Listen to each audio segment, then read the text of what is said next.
Hello दोस्तों, मैं हूं हर्ष मोहम्मद। आप सभी को मेरे यूट्यूब चैनल नूर मल्टी क्लासेस में एक बार फिर से वेलकम है। जैसा कि आप सभी को पता है कि कल जो क्लास 12th का बिहार बोर्ड यानी कि उसका जो 12th का जो फाइनल एग्ज़ाम होता है, फाइनल एग्ज़ाम होने वाला है, और वो भी जो मैथमेटिक्स का जो पेपर है उसका।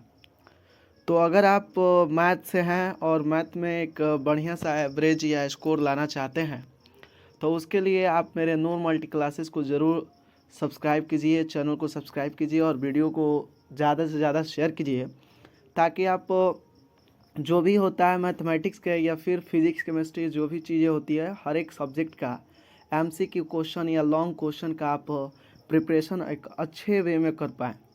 तो ज़्यादा देर ना करते हुए हम लोग अपने वीडियो की तरफ चलते हैं।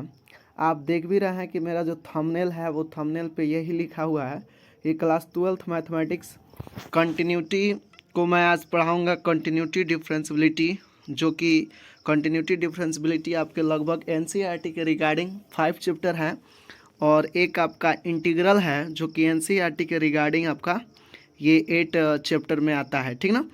इसके लिए हम लोग इम्पॉर्टेंट ऑब्जेक्टिव क्वेश्चन पढ़ने वाले हैं, और लिखे हैं कि पढ़ लो 100% आएगा, ठीक ना। मतलब कि ये ज़रूरी है कि जो ये आपके क्वेश्चंस हैं ये आपके 100% ये एकदम आपके एग्ज़ाम में आएंगे ही आएंगे। मैं यहाँ लिखा भी हूँ कि पढ़ लो, आपके एग्ज़ाम में ये 100% आएंगे, ठीक ना। तो इसे हमें क्या करना है, इसका प्रिपरेशन भी अच्छे ढंग का कर लेना है, ठीक है। और उसके बाद जैसे कि हम अपना नाम वगैरह लिखे हैं।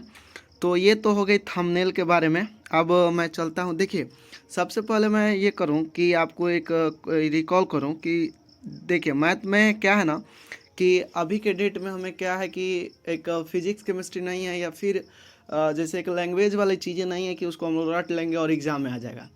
मैथमेटिक्स के अगर क्वेश्चन को ऑब्जेक्टिव को सॉल्व करनी है, उसके लिए ज़रूरी क्या है कि उसके लिए हम लोग क्या करें कि हर एक चैप्टर का ज़रूरी होता है जिसका नाम होता है थ्योरी। तो हम लोग थ्योरी ज़रूरी होता है। अगर हम थ्योरी नहीं पढ़े हैं तो हमारे लिए बहुत मतलब कि बहुत दिक्कत है कि हम लोग मैथ के क्वेश्चन को सॉल्व करें।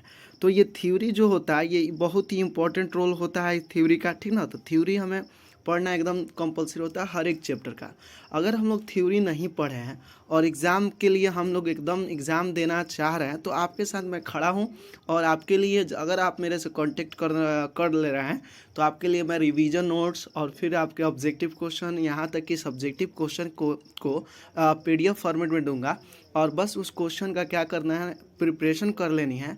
और प्रिपरेशन एक अच्छे वे में अगर आप कर लेते हैं, रिवीजन उसका कर लेते हैं, तो आप बढ़िया से बढ़िया मतलब कि रिज़ल्ट ला सकते हैं, ठीक ना। तो ज़्यादा देर ना करते हुए हम लोग अपने वीडियो की तरफ चल रहे हैं। वीडियो की तरफ चलने के लिए हम लोग इस पीडीएफ को ओपन करते हैं कि जो हमने क्वेश्चन को ये किया है उसका पीडीएफ भाई क्या है।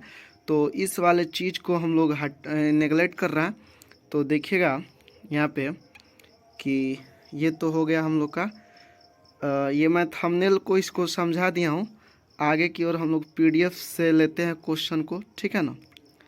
तो पीडीएफ में चलते हैं। 1 मिनट रुक जाइएगा, वीडियो को थोड़ा सा ये कर रहा है। तो पीडीएफ हम लोग का ये है, ध्यान से देखिएगा। पीडीएफ थोड़ा सा ओपन हो रहा है। पीडीएफ थोड़ा सा ओपन हो रहा है, देख भी रहा है। थोड़ा सा टाइम लगेगा, पीडीएफ को ओपन हो जाने दीजिए। और मैं आपके जो चैप्टर नंबर 5 कंटिन्यूटी डिफरेंशियबिलिटी है, और साथ में एक चैप्टर 8 है, यानी कि चैप्टर 8 का मतलब आपका जो इंटीग्रल है, ये मतलब कि एक ऐसा चैप्टर है कि कहा जाए तो बहुत इंपॉर्टेंट चैप्टर है। जैसे इंसान के शरीर में इंसान के जो बॉडीज़ होते हैं उस बॉडीज़ में सबसे मेन पार्ट होता है रीढ़। उसी तरह इसमें क्या है ना कि मैथमेटिक्स का ये सबसे मेन पार्ट होता है, और उसी मेन पार्ट को मैंने आप लोगों के सामने आज वीडियो के रूप में लाया हुआ हूँ। मेरे को थोड़ा सा मैं किसी वर्क में बिजी हो जाने के चलते थोड़ा सा वीडियो को क्लास 12th के पॉइंट ऑफ व्यू से कोई भी चीज़ों का मैं वीडियो नहीं बनाया हूँ। लेकिन हाँ, यहाँ तक कि मैंने अपने यूट्यूब वीडियो में इतना कहा था आपसे कि मेरे अगर नोट्स आपको चाहिए, नोट्स को परचेज करना चाहते हैं तो नोट्स को परचेज करने के लिए भी मैंने यूट्यूब पे बताया भी था। अगर आप नहीं किए हैं तो उसके लिए आप मतलब बहुत बड़ा आप नुकसान में है, ठीक ना। क्योंकि मैंने अपने नोट्स में वो सारे क्वेश्चन को इंक्लूड किया हुआ है कि जो कि एग्ज़ाम में 100% वो आएंगे ही आएंगे। अगर आप उसको प्रैक्टिस कर लेते हैं तो एक अच्छा वे में आप रिजल्ट पा सकते हैं, ठीक ना। तो ये जो कंटिन्यूटी और डिफरेंशियबिलिटी है और साथ में इंटीग्रल है, ये मैथमेटिक्स का बहुत इंपॉर्टेंट पार्ट है। यहाँ तक तो मैं इसको वीडियो के रूप में आपको समझा रहा हूँ, लेकिन आप इसी वीडियो के डिस्क्रिप्शन बॉक्स में जाइएगा तो इस पीडीएफ का मैं लिंक दिया रहूँगा, वहाँ से आप फ्री ऑफ कॉस्ट आप वहाँ से डाउनलोड कर सकते हैं। अगर ऐसे चीज़ें और वीडियो आपको चाहिए तो आप मेरे कमेंट सेक्शन में ज़रूर लिखिएगा सर कि इस टॉपिक पे वीडियो बनाइए, मैथमेटिक्स के इस पॉइंट पे, इस टॉपिक पे या इस चैप्टर का वीडियो बनाए, तो मैं उसी वक्त कमेंट देखूंगा और उसी वक्त आपको उस वीडियो को प्रोवाइड कर दूंगा, ठीक है ना। तो ज़्यादा देर ना करते हुए हम लोग अब चलते हैं कंटिन्यूटी एंड डिफरेंशियबिलिटी। सबसे पहले मैं आपको समझा दे रहा हूँ, क्योंकि कंटिन्यूटी एंड डिफरेंशियबिलिटी अगर आप समझ लेते हैं तो फिर आपके लिए इंटीग्रल क्या हो जाएगा, थोड़ा सा आसान हो जाएगा, ठीक ना। तो क्लास 12 जो मैथमेटिक्स हैं, तो सबसे पहले देखिए हमने नोट्स में लिखा है यहाँ पे बेसिक कॉन्सेप्ट। बेसिक कॉन्सेप्ट का मतलब हम लोग कंटिन्यूटी जब स्टार्ट करेंगे तो कंटिन्यूटी में हम लोग देखेंगे कि कुछ उसका बेसिक कॉन्सेप्ट होता है, ठीक ना। तो बेसिक कॉन्सेप्ट जो है इसको हम लोग थोड़ा समझते हैं कि बेसिक कॉन्सेप्ट। देखिए बेसिक कॉन्सेप्ट में यहाँ साफ साफ मैंने उसका सारे चीज़ें लिखे हैं कि continuity and discontinuity of a function at A point. A function F x is said to be a continuous at point A of its domain if। माफ़ कीजिएगा दोस्त, थोड़ा सा इरेजर वर्क नहीं कर रहा था, सेटिंग प्रॉब्लम के चलते, लेकिन अब मैं स्टार्ट कर रहा हूँ। तो देखिएगा जैसे कि हम लोग स्टार्ट कर रहे हैं तो कंटिन्यूटी में मैं आपको बता रहा हूँ कि अगर कंटिन्यूटी है तो कंटिन्यूटी आपके बहुत इंपॉर्टेंट रोल ये करता है। जैसे मान लेते हैं आपने पढ़ा है कंटिन्यूटी, तो उसमें सबसे ज़रूरी आपका होता है LHD और दूसरा होता है RHD, ठीक ना। LHD को हम लोग कहते हैं लेफ्ट हैंड डेरिवेटिव और RHD को हम लोग कहते हैं राइट हैंड डेरिवेटिव, और तीसरा एक होता है एफ है। जैसे आपको भी पता है कि अगर कोई भी फंक्शन कंटिन्यूअस है तो कंटिन्यूअस होने के लिए अगर सपोज दैट उसका लिमिट 2 ही हुआ है, जैसे कि एक LHD और दूसरा RHD है, तो उसको 2 ही वे पे चेक करेंगे। अगर LHD और RHD सेम आ जाए, अब जैसे इक्वल आता है तो कहते हैं वो फंक्शन क्या है, कंटिन्यूअस है। यानी कंटिन्यूअस का अगर डेफिनेशन कहा जाए तो कोई भी फलन यदि किसी भी पॉइंट पर उसका LHD और RHD इक्वल आ जाए तो उसको हम लोग क्या कहते हैं, वो कि कंटिन्यूअस है। क्या कहते हैं छोटू, कि वो कंटिन्यूअस है, ठीक है ना। लेकिन अगर मान लेते हैं कि तीन को केस दिया है, जैसे कि x is greater than 2, x is less than 2, 2 he PAT point 2 पर, और x इक्वल टू 2, ठीक ना। तो ये 3 पॉइंट दिया है, तो तीनों पॉइंट पर हम लोग क्या करेंगे कि LHD और RHD और f है तीनों जांचेंगे। अगर LHD RHD और f है तीनों इक्वल आ जाए तो कहेंगे छोटू क्या कि वो दोस्त कहेंगे कि वो फंक्शन क्या है, कंटिन्यूअस है। अगर किसी पे LHD RHD और एफ है, मतलब किसी में एक बराबर ना है, तो क्या होगा कि वो डिसकंटिन्यूअस आपका होगा। क्या होगा, डिसकंटिन्यूअस। एज फॉर एग्जांपल आप देखते हैं, जैसे मान लेते हैं कि आप किसी फंक्शन पर चेक करें, फंक्शन चेक करने के बाद आप जब फंक्शन चेक किए तो उसका LHD आ गया कुछ, RHD LHD के बराबर RHD नहीं आ रहा, तो एफ चेक करने के बराबर ज़रूरत नहीं है, क्योंकि LHD और RHD जब बराबर ही नहीं है तो यहीं पे कह देंगे कि ये फंक्शन क्या है, डिसकंटिन्यूअस है, ठीक ना। तो LHD RHD जैसे क्या, यानी कि आपको कंटिन्यूअस और डिसकंटिन्यूअस पता होना चाहिए, कंटिन्यूअस और डिसकंटिन्यूअस क्या, वही मैंने अपने बेसिक कॉन्सेप्ट में लिखा हुआ है कि ये सारी चीज़ें मैंने लिखा हुआ है अपने ये में। उसके बाद यहाँ पे देखिए प्रॉपर्टीज ऑफ कंटिन्यूअस फंक्शन, आप इसको पढ़ लीजिएगा, क्योंकि देखिए हमारे पास इतनी वक्त नहीं है कि आपको इतनी सारी चीज़ों को मैं पढ़ के और वीडियो के माध्यम से समझा पाऊँ, क्योंकि वीडियो बहुत लंबा हो जाएगा। तो मैं इसको शॉर्ट हैंड में वीडियो बना रहा हूँ ताकि आप इसको जल्दी प्रिपरेशन कर पाए, और वो भी मैं वीडियो रात में शूट कर रहा हूँ ताकि आपको जल्दी मैं वीडियो प्रोवाइड करा पाऊँ, ठीक ना। 3 नंबर आपके जो नोट 3 नंबर देखिएगा, 3 नंबर मैंने टोटली जो चीज़ें यहाँ पे है, यानी कि जो यहाँ पे जो फॉर्मूला है, मैंने उस फॉर्मूला को सारे फॉर्मूला को यहाँ पे मैंने लिख दिया हुआ है। जैसे जैसे x के पावर n/dx का डिफ्रेंसिएशन कितना होगा, आप जानते हैं ना कि डिफ्रेंसिएशन बहुत रोल इंपॉर्टेंट है आपका मैथमेटिक्स के लिए, बहुत इंपॉर्टेंट है। जैसे मान लेते हैं डिफ्रेंसिएशन में आप जानते भी हैं डिफ्रेंशिएशन में क्या होता है, पावर जुट, डिफ्रेंशिएशन का मतलब होता है अवकलन, और ये आपका इंटीग्रेशन का मतलब क्या होता है, समाकलन। अवकलन में क्या होता है कि घटाया जाता है, और समाकलन में क्या होता है, जुटता है। जैसे मान लेते हैं अगर यहाँ पे दिया है जैसे कि डी, यहाँ पे सॉरी एक मिनट रुक जाइए, कलम का यूज करेंगे। जैसे मान लेते हैं कि डी एक्स के power n by d x का अगर डिफ्रेंशिएशन बताना है, तो सबसे पहले हम लोग क्या करते हैं, पावर को बराबर दिए हैं, पावर को पहले एक्स तब पावर में से क्या कर देते हैं, कम कर देते हैं, तो ये होता है उसका डिफ्रेंशिएशन, ठीक है ना। तो इसमें क्या होता है, पावर को हम लोग कम करते हैं। उसी तरह टोटली जो इसका फॉर्मूला दिया हुआ है, मैंने यहाँ पे आपको फॉर्मूला के रूप में लिख दिया। इस फॉर्मूला को आपको सबसे पहले क्या कर लेना है, याद कर लेना है हर एक फार्मूला को। देखिए यहाँ की मैंने साइन एक्स का डिफ्रेंशिएशन कितना होता है, कॉस एक्स का डिफ्रेंशिएशन कितना, और टैन एक्स का डिफ्रेंशिएशन कितना होता है, इन सारे चीज़ों का मैंने डिफ्रेंशिएशन लिखा हुआ है कि उसका फॉर्मूला कितना होता है। सारे फॉर्मूला को याद रखना है, और दोनों तरीके से याद रखना है। यानी दोनों तरीके से याद रखने का मतलब क्या, एलएचएस से भी याद रखना है और आरएचएस से भी याद रखना है। यानी कि एलएचएस से अगर बोले तो आरएचएस बताना है आपको, अगर आरएचएस से बोला जाए तो आपको क्या बताना है, एलएचएस बताना है। ये मतलब दोनों तरीके से याद रखना है, ठीक ना, क्योंकि यही चीज़ इंटीग्रेशन में काम करना है, इसी से सारी चीज़ों को इंटीग्रेशन में काम करना है, ठीक ना। नेक्स्ट हम लोग चल रहे हैं, जैसे कि नेक्स्ट ये चल रहा है हम लोग, तो इस चीज़ को थोड़ा सा हम लोग देखिएगा।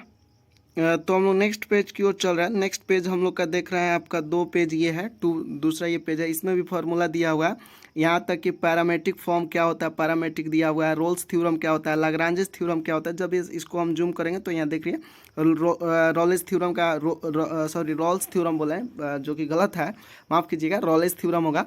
और रोल्स थ्योरम कब एप्लीकेबल, उसको कब एप्लीकेबल होता है, इन सारे चीज़ नोट्स दिया है। लाग्रांजेस मीन वैल्यू थ्योरम कब एप्लीकेबल होता है, सम स्टैंडर्ड आपके रिजल्ट दिए हुए हैं लिमिट के लिए। ये सब सारी चीज़ें क्या है, आपको पढ़ना एकदम ज़रूरी है। कि एक चीज़ और आपको मैं थोड़ा सा यहाँ पे बता दे रहा हूँ फार्मूला के अकॉर्डिंग।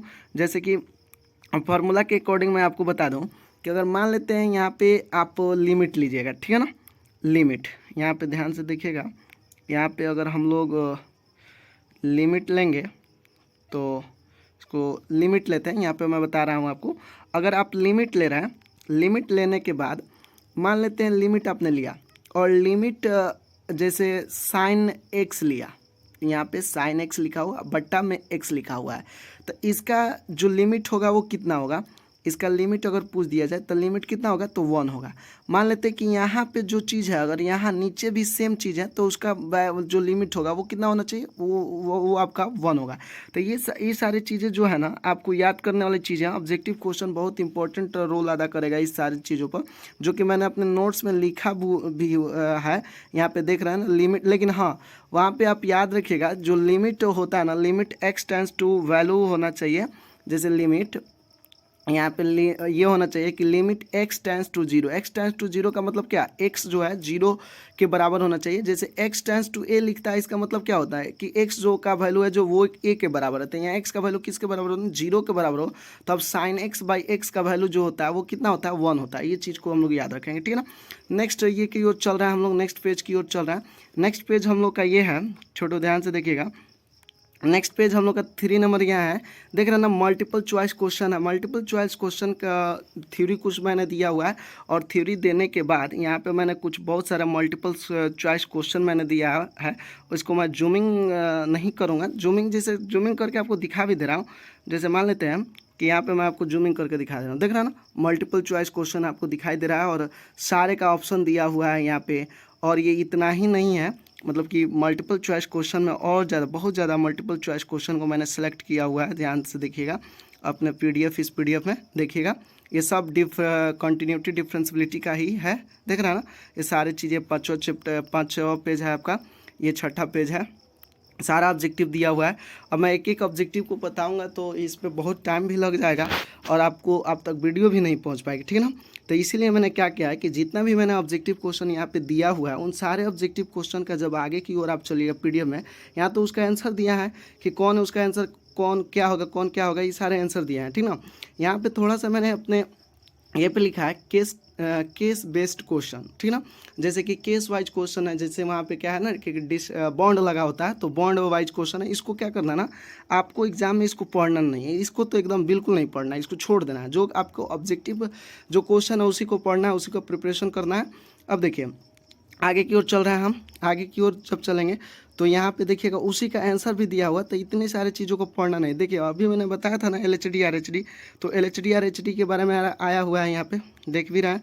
LHD RHD के बारे में अभी बताया, वो सारी चीज़ें LHD RHD से अगर बराबर आएगा तो उस चीज़ को कंटिन्यूस, नहीं आएगा तो डिसकंटिन्यूस, ये सारी चीज़ें मैं आपको बताया हुआ हूँ, ठीक ना। वीडियो काफ़ी लंबी हो रही है, अब मैं इस चीज़ को शॉर्ट हैंड में बताते चलूँ आपको, ठीक है ना। देख रहे हैं यहाँ पे ये एजर्सन यहाँ पे लिखा है एजर्सन या रीज़न क्वेश्चन है। इसको भी आपको एग्जाम के पॉइंट ऑफ व्यू से ये नहीं है, आपको इसको टच नहीं करना। टाइम रहता तो इसको भी पढ़ना चाहिए आपको, लेकिन टाइम नहीं है तो इस भी चीज़ को आपको पढ़ने की कोई ज़रूरत नहीं है, ठीक ना। इन सारी चीज़ों को भी पढ़ने की जरूरत है। मेन हम लोग का फोकस होना चाहिए MCQ पर। MCQ जो आपको मैं क्वेश्चन सारे बताया हूँ, MCQ क्वेश्चन के बाद देखिए MCQ क्वेश्चन जो मैंने आपको बताया हुआ है यहाँ पे, तो देख रहे हैं उसका सारा चीज़ें यहाँ पे हिंट मैंने दिया हुआ है, उसको बनाया भी हुआ है, यहाँ पे हिंट सबका दिया हुआ है। यानी कि आपके मैं बता रहा हूँ, यहाँ पे मैं आ रहा हूँ आपके पास, देखिए यहाँ पे टोटल जो मैंने अपने असाइनमेंट में 82 क्वेश्चन ऑब्जेक्टिव क्वेश्चन को इंक्लूड किया। आपका मेन फोकस MCQ पे ही होना चाहिए। और यहाँ पे जब आइएगा, इसका जो हिंट आपको मैं दिखा रहा हूँ, जो यहाँ से हिंट है इसका, यहाँ पे देखिए जितना भी है ये सारे ऑब्जेक्टिव क्वेश्चन का मैंने हिंट यहाँ पे दे रखा है। आपको यहाँ से सारी चीज़ें कर लेनी है, ठीक ना। तो आप मेरे वीडियो को बिना स्किप को इन सारी चीज़ों को समझनी है। यहाँ से इंटीग्रल स्टार्ट होती है, देख रहा है ना। 81 क्वेश्चन जो है, 81 क्वेश्चन का यहाँ पे मैंने सारे चीज़ों को ऑब्जेक्टिव जो है मान लेते हैं कि 81 क्वेश्चन है ना, तो 81 क्वेश्चन को मैंने यहाँ पे सारे चीज़ों को मैं डिटेल्स में यहाँ बनाया हुआ है। ऑब्जेक्टिव जो बेस्ट क्वेश्चन है इनका सारा सॉल्यूशन यहाँ पे दिया हुआ है। तो आप यहाँ से भी इस चीज़ को क्या कर सकते हैं, प्रिपरेशन कर सकते हैं एक अच्छा वे में। एक क्वेश्चन का नहीं बनाया हुआ है, अगर मान लेते हैं कि एक आध दो क्वेश्चन नहीं बनाया तो आप मेरे कमेंट सेक्शन में ज़रूर आप मेरे से पूछ सकते हैं कि सर इसका आंसर क्या होगा, मैं उस चीज़ को ज़रूर बताऊँगा, ठीक है ना। तो ये हो गई आपके जो कंटिन्यूटी का टोटल MCQ क्वेश्चन, ठीक ना। तो हम लोग ज़्यादा MCQ और उसका मैंने आंसर भी दिया हुआ, तो फिर तो कोई दिक्कत है नहीं। तो ये हो गया हम लोग का, ये MCQ हो गया किसका, कंटिन्यूटी और डिफरेंशियबिलिटी का। नेक्स्ट वो चल रहा है हम लोग, नेक्स्ट जो चलेंगे लोग, तो यहाँ पे देखिए, यहाँ पे जब हम लोग चलेंगे तो ये सबसे मेन इंपॉर्टेंट रोल है, ये जिसका नाम है आप जानते भी हैं आप, ये बहुत मतलब कि होता है ना, ये मैथमेटिक्स का इसको बाबा कहा जाए, ठीक ना। ये आपका इंटीग्रल, ठीक ना, बहुत इंपॉर्टेंट रोल अदा करता है, इंटीग्रल है ये, ठीक ना। तो इंटीग्रल और डिफरेंशिएशन से आपको पता है कि एग्ज़ाम बिहार बोर्ड में 44 मार्क्स का क्वेश्चन पूछा जाता है, तो ये बहुत इंपॉर्टेंट रोल अदा करता है। तो इसका भी ऑब्जेक्टिव पढ़ लेनी है। ऑब्जेक्टिव अगर आप पढ़ लेते हैं तो ऑब्जेक्टिव प्रिपरेशन, अगर ऑब्जेक्टिव का क्वेश्चन निकाल लेते हैं एग्ज़ाम के व्यू से, तो बहुत अच्छा आप स्कोर ला सकते हैं, ठीक है ना। तो देखिएगा यहाँ पे मैं इसको जूमिंग करके आपको दिखा दे रहा हूँ, दिख रहा है ना।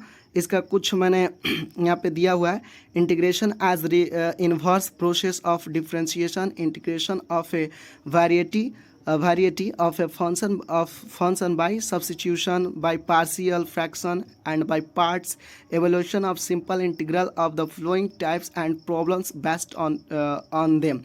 जैसे कहने का मतलब ये सारी चीज़ जो मैंने यहाँ पे सेटअप किया हुआ है, ये इंटीग्रेशन का एक ऐसा पार्ट में मैंने सेट किया हुआ है जिसमें सारे रूल, पार्शियल है या जो भी मतलब इंटीग्रल का जो मेथड होती है, सब्स्टिट्यूशन है, आइलेट मेथड है, इन सारे चीज़ों को मैंने यहाँ पे इंक्लूड किया हुआ है। तो इन सारे चीज़ों को पढ़ना आपके लिए बहुत ज़रूरी है। देख रहे हैं ना, ऑब्जेक्टिव बेस्ड टोटली जो क्वेश्चन है मैंने यहाँ पे इंटीग्रल का दिया हुआ है, मैं आपको जल्दी जल्दी बता। देखिए इंटीग्रेशन में जैसे मान लेते हैं, इंटीग्रेशन आप जब पढ़ते हैं, इंटीग्रेशन जब आप पढ़ते हैं तो इंटीग्रेशन में आप देखे होंगे कि आप दो टाइप का इंटीग्रेशन पढ़ते होंगे। एक जैसे इंटीग्रल का या इंटीग्रेशन, बात एक है, जैसे आपने इंटीग्रल जब पढ़ा होगा तो दो टाइप का एक इंटीग्रल पढ़ा होगा, एक आपका डिफिनिट होता है, एक आपका डिफिनिट होता है और एक आपका इनडेफिनिट होता है। क्या होता है? इनडेफिनिट।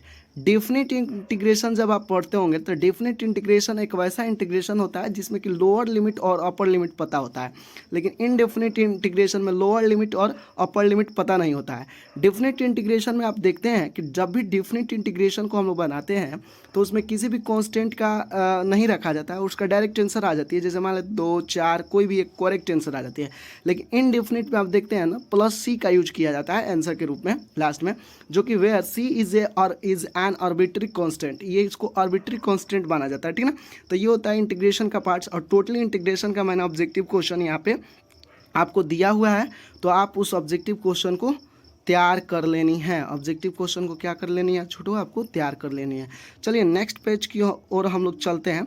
तो नेक्स्ट पेज हम लोग का देख रहा है ना इंटीग्रेशन। इसमें से अच्छा बात यह है ना कि जहाँ पे मैंने क्वेश्चन दिया वो उसका जो ऑप्शन दिया हुआ और नीचे में मैंने उसका एक्सप्लेनेशन कर दिया है। यहाँ पे ध्यान से देखिएगा, मैं इसको जूमिंग करता हूँ, जूमिंग कर दे रहा हूँ, ध्यान से देखिएगा। यहाँ पे मैंने सारी चीज़ों का यहाँ पे एक्सप्लेनेशन कर दिया हूँ। एक्सप्लेनेशन कैसे आंसर आएगा, कौन आंसर होगा, सारी चीज़ों को मैंने एक्सप्लेनेशन कर दिया हूँ। मैं नेक्स्ट क्वेश्चन की ओर चल रहा हूँ। देखिएगा नेक्स्ट क्वेश्चन हम लोग का ये सारी चीज़ें हैं जो कि आपके बहुत इंपॉर्टेंट है। मैं जल्दी जल्दी आपको दिखा देना हूँ। देखिएगा वीडियो 21 मिनट का हो चुका है अभी तक, देख रहा है ना। सारे ये इंटीग्रेशन का क्वेश्चन है, इंटीग्रेशन और डिफ्रेंशिएशन, आपको कंटिन्यूटी ये सब तैयारी कर लेनी है क्योंकि आपके एग्जाम में बहुत इंपॉर्टेंट रोल अदा करेगा। तो यहाँ तक आप देख रहे हैं ना, टोटल आपके ये क्वेश्चन है कितने, इंटीग्रेशन का मैंने क्वेश्चन यहाँ पर डाला हुआ है। इसको मैं जूमिंग करके दिखा दे रहा हूँ आपको, देखिएगा यहाँ पे इंटीग्रेशन का मैंने टोटल क्वेश्चन यहाँ पे डाला हुआ है, 25 क्वेश्चन डाला हुआ है। 25 क्वेश्चन वो क्वेश्चन है जो आपके एग्जाम पॉइंट ऑफ एग्जाम के व्यू से बहुत ज़्यादा इंपॉर्टेंट है, बहुत ज़्यादा कहा जाए ना, बहुत ज़्यादा इंपॉर्टेंट है। तो ये 29 क्वेश्चन है, उसका जो मैंने नीचे उसका आंसर भी दिया हुआ है। नेक्स्ट क्वेश्चन की जब आप तरफ बढ़ते हैं ना, तो नेक्स्ट क्वेश्चन जब पेज की तरफ बढ़ते हैं तो देखिए ये एजर्सन एंड रीजन बेस्ड कोई MCQ है। तो इसको भी अगर आपके पास टाइम है तो इसको भी पढ़ लेना है, लेकिन उसको उतना नहीं पढ़ना है जितना कि मान लेते हैं ये भी MCQ है। अगर टाइम मिले तो आपको इसको भी एक तैयारी कर लेनी है, लेकिन ज़्यादा फोकस होनी चाहिए जो मेन MCQ दिया है, जहाँ पे मैंने उसका सारे चीज़ों का एक्सप्लेनेशन किया हुआ है, ठीक ना। नेक्स्ट तरफ चल रहा है, ये सारी चीज़ें रीजन बेस्ड क्वेश्चन है। यहाँ पे केस बेस्ड है। केस बेस्ड का मतलब कि इसी में जैसे कहने का मतलब कि केस बेस्ड का मान लेते हैं कि यहाँ की odd number, even number, fx का मान -x, g -x है तो -x, ये केस बेस्ड MCQ है। तो इन सारी चीज़ों का भी आपको प्रिपरेशन कर लेनी है। अब मान लेते हैं कि मैंने आपको सारी चीज़ें क्लास नहीं करा है, क्लास कराते तो मैथमेटिक्स एक अच्छा तरीका का समझाते और समझाने पहले थ्योरी, उसके बाद क्वेश्चन हम लोग करते हैं, फिर कई ऐसे नोट्स असाइनमेंट हम लोग पढ़ते हैं, तब जाके हम लोग का पूरा कॉन्सेप्ट क्लियर हो जाता है। लेकिन यहाँ तक कि मैं आपको जैसे कल मैं आपका एग्ज़ाम होने वाला है और मेरे को अभी लगा कि भाई आपके लिए बहुत ज़रूरी है इन सारी चीज़ों को, तो मैं अब सोचा कि आज रात में ही आपको वीडियो प्रोवाइड करूं 12th मैथमेटिक्स का। तो इन सारी चीज़ों का पढ़ना एकदम ज़रूरी है। देखिएगा कि 12th मैथमेटिक्स के लिए ये सारी चीज़ें मैंने 2 चैप्टर को लिया और दोनों चैप्टर को मैंने यहाँ पे आपको समझा भी दिया है, ठीक ना। यहाँ पे मैंने दोनों चैप्टर को आपको समझा दिया है। तो आपको की करना क्या है आपको मैंने समझा दिया, लेकिन आपसे मेरी जैसे कि आप देख रहे हैं ना कि 12th मैथ में इतने सारे चीज़ 2 चैप्टर है। एक मैंने 2 ही चैप्टर का भी वीडियो आपको ऑब्जेक्टिव बेस्ड में दिया हूँ। अगर आपको और सी चीज़ें चाहिए तो मेरे कमेंट सेक्शन में आप ज़रूर बताइएगा कि सर मेरे को और ये चीज़ें चाहिए, तो मैं आपको ज़रूर वो सारी चीज़ें जैसे कमेंट में मेरे बताना है कि सर ये चीज़ें चाहिए, मैं ज़रूर उन सारी चीज़ों को आपको प्रोवाइड कराऊँगा।